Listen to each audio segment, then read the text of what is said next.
আসসালামু আলাইকুম, শুভ সন্ধ্যা। সকলকে শুভেচ্ছা জানাচ্ছি। আমার বিশেষ করে আমার ভ্যানিসবাসী, ভ্যানিসে যারা আমার ভাই ও বোনেরা রয়েছেন তাদেরকে আজকে কিছু কথা বলতে চান আমাদের বড় ভাই হুসেন মোহাম্মদ সাজ্জাদ ভাই। ধন্যবাদ ডক্টর শিকদার। কারণ ভ্যানিসবাসী মাধ্যমে ভ্যানিসবাসীর সহযোগিতায় আমি এই পর্যায়ে আসছি। হয়তো এখনো অনেকে দেখে নাই যে কতটুকু আমরা নিয়ে গেছি, কোন পর্যায়ে নিয়ে গেছি। কারণ অর্থ ফুবলিচিত আমরা করি নাই।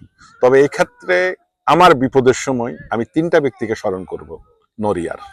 এক হলো নাসির, বর্তমান লন্ডন থাকে।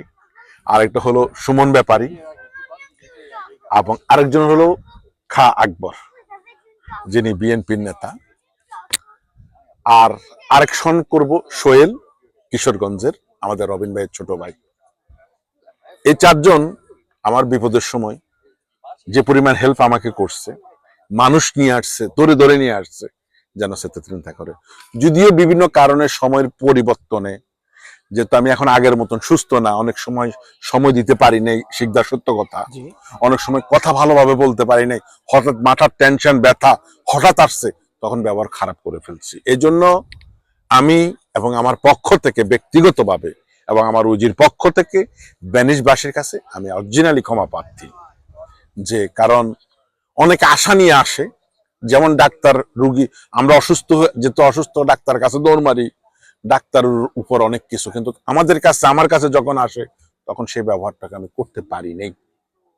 কারণ মানসিক যন্ত্রণা, অসুস্থতা, পারিপার্শ্বিক কারণে আমি দিতে পারিনি। আর এই দীর্ঘ পথ চলার পথে যারা আমার ক্ষতি করছে তাদের প্রতি আমার কোনো মনোকষ্ট নাই।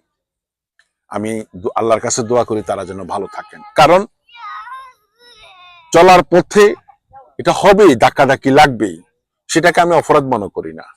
কিন্তু আমার ভ্যানিসবাসীর প্রতি এবং সব বাংলাদেশি বাসীর প্রতি আমার একটাই আকুল আবেদন, এই চলার পথে ঠেলাঠেলি হিংসাত্মক পর্যায়ে না নিয়ে সুন্দর করে আমরা মিলেমিশে একবার, যেহেতু আমরা ইউরোপ থাকি।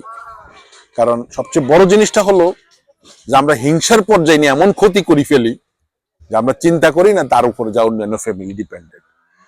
এই জিনিসটার কারণে আমি এত কিছু জানার পরও কারা ক্ষতি করছে সে জানার পর আমি কারো ক্ষতি করি নাই। কারণ আমি জানছি প্রত্যেকটা লোকের পিছনে 4-5টা ফ্যামিলি।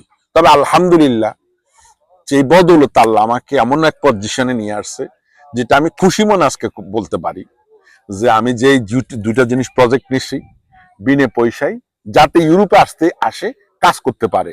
কোম্পানিগুলো ট্রেনিং নিবে, যদি এরা ফিজিক্যামেন্টে যাই ইন্টারভিউ নেয় সেটাও নিতে পারবে, নিয়ে যদি পছন্দ হয় ওরা নিয়ে আসবে, এবং ইটালিয়ান এবং ইউরোপিয়ান আইন অনুযায়ী বিমান ভাড়া দিয়ে পুরো খরচ দিয়ে নিয়ে আসবে। এই ব্যবস্থাটা আমি ইটালিয়ান আইন অনুযায়ী এবং ইউরোপিয়ান আইন অনুযায়ী আমরা মোটামুটি গোছাই নিয়ে আসছি ইনশাআল্লাহ। জি সাজ্জাদ ভাই, তো আপনি ভ্যানিসবাসীকে একত্রিত হওয়ার আহ্বান জানাচ্ছেন এবং তাদের জন্য ভবিষ্যতে এবং বর্তমানে করে যাচ্ছেন, ভবিষ্যতে সকল ধরনের সুযোগ সুবিধার ব্যবস্থা আবার করার। এটাও বলবো, ভ্যানিসের যে স্পট তেল কাপ পাত্রনাথ গুলো আছে, আমি অনুরোধ করব যে আমার সাথে ঠেলাঠেলি করেন না, কারণ আমার পর্যায়ে আর আপনাদের পর্যায়ে এক নয়। কারণ এই পর্যন্ত অনেক ঠেলাঠেলি করছে, আমার ডিপেন্ডেন্টদেরকে নিয়ে দৌড়ি চলে গেছে, কিন্তু আমি আবার তৈরি করে ফেলছি। কারণ ফ্যাক্টরি হলাম, মেশিন হলাম আমি, আমার এই মাথা আলহামদুলিল্লাহ। এখন আমার সরাসরি আমার স্টাফ বা অন্য কিছু না নিয়ে আমার কাছে আসেন, আমি দেখাই দিব। রিজিকের মালিক আল্লাহ সুবহানাহু ওয়া তাআলা, রিজিক আল্লাহ সুবহানাহু ওয়া তাআলা। তবে ভ্যানিসবাসীর প্রতি আমার এই অনুরোধ রইল, এবং যারা স্পট তুল্য করে তাদের প্রতি অনুরোধ রইল, তারা যেন আসে। যে সুযোগ সুবিধা আমি দিব ইনশাআল্লাহ সেটা অন্য কোনো সিগলা থেকে তারা পাবে না, যেটা উচিত থেকে পাবে ইনশাআল্লাহ, এটা গ্যারান্টি। এবং অফিস আগে কি হয়েছে সেটা বাদ, 12 এপ্রিলের পর যেভাবে আমরা নতুন ভাবে শুরু করছি ইনশাআল্লাহ শিকদার, এবং তুমিও দেখবা এই বছর 12 এপ্রিলের পর থেকে নতুন উদ্যমে আমাদের সাজ্জাদ ভাই উজি, কাফ, পাত্রনাত এবং বিভিন্ন আরো অনেক প্রজেক্ট নিয়ে নতুন ভাবে, শুধু আমি নয়, আসলে এর সাথে আরো অনেক বড় বড় চিন্তাকার, অনেক বড় বড় লোক জড়িত। তো আপনাদের জন্য, ভ্যানিসবাসীর জন্য একটাই হলো আপনাদের জন্য যেটাই আপনার প্রয়োজন আসবেন আমরা করব, যেটা ফ্রি সেটা ফ্রি পাবেন, যেটা পয়সা মিনিমাম পয়সা আপনাকে পেমেন্ট করতে হবে ফাত্তুরা অনুযায়ী এবং ফাত্তুরা দিয়ে, সকল আইন কানুন মেনে লিগ্যাল ভাবে। হ্যাঁ লিগ্যাল ভাবে।